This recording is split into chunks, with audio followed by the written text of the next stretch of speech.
ایک انداز یہ ہوتا ہے بس ہم ہی ٹھیک ہیں، باقی سب ان کی کوئی بنیاد نہیں، کوئی حقیقت نہیں۔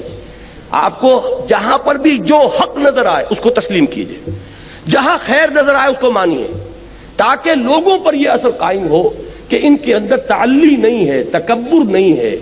یہ بس ہم چما دیگرے نہیں، یہ انداز ان کا نہیں ہے کہ ہم ہی ہم اور کوئی نہ ہو،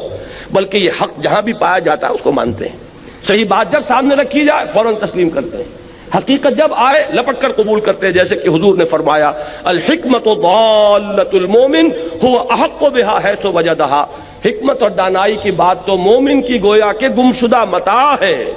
کہ وہ سب سے بڑھ کر حقدار ہے اس کا جہاں بھی پائے۔ سچی بات جہاں ملے گی وہ ہماری جاگیر ہے، حقیقت جہاں ہے وہ ہماری میراث ہے، دانائی جہاں سے بھی ملے وہ ہماری گمشدہ متاع ہے۔ یہ انداز ہونا چاہیے کہ یہ حق کے ماننے والے ہیں، یہ کسی جماعتی عصبیت میں مبتلا نہیں ہو گئے کہ اپنے بزرگ تو بہت بڑے اور دوسروں کے بزرگ چاہے ان کے اندر کتنے ہی کمالات ہوں ان کو کوئی حیثیت دینے کو تیار نہیں۔ ہمارے ہاں دینی حلقے اور دینی جماعتیں جو ہیں اس طرح کے واٹر ٹائٹ کمپارٹمنٹس میں منقسم ہو گئے کہ اگر کوئی دیوبندی ہے تو ظاہر بات ہے کہ دیوبندی علماء سے اس نے پڑھا، دیوبندی علماء کی صحبت اس نے اٹھائی، ان کی عظمت کا نقش اس پر قائم ہوا، لہذا ان کا پورا وہ ذہنی جو ہے وہ انحصار ہو جاتا ایک حلقے کے اندر۔ دوسرے حلقے میں کوئی عظمت ہے تو انہیں نظر ہی نہیں آئے گی، وہاں اگر کوئی علم کی بلندی ہے تو وہ اس سے واقف ہی نہیں، کوئی اونچی شخصیتیں گزری ہیں انہیں پتہ ہی نہیں۔ اب وہ بریلوی ہیں، کوئی خیر آبادی ہیں، کوئی بدایونی ہیں، کوئی فرنگی محلی ہیں، کوئی اہل حدیث ہیں، اب یہ مختلف طبقات ہمارے ہاں ہیں۔ اب اس کا جو ہے اس کو جب تک آپ توڑیں گے نہیں دین کا غلبہ نہیں ہو سکتا۔ اگر یہ کہ اپنے ہی حسن کا دیوانہ بنا پھرتا ہوں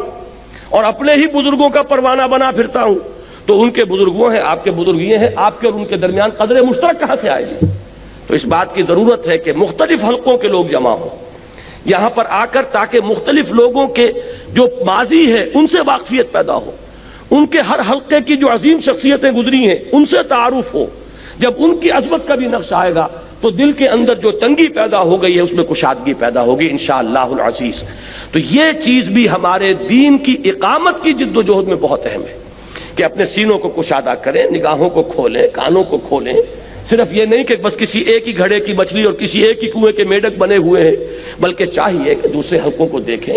ان کے کتابوں کا مطالعہ کریں، ان کے جو بزرگ ہیں ان کے بھی حالات زندگی جو ہے ان کا مشاہدہ کریں، تو اس طریقے سے دلوں کے اندر بھی کشادگی ہوگی اور قریب آئیں گے۔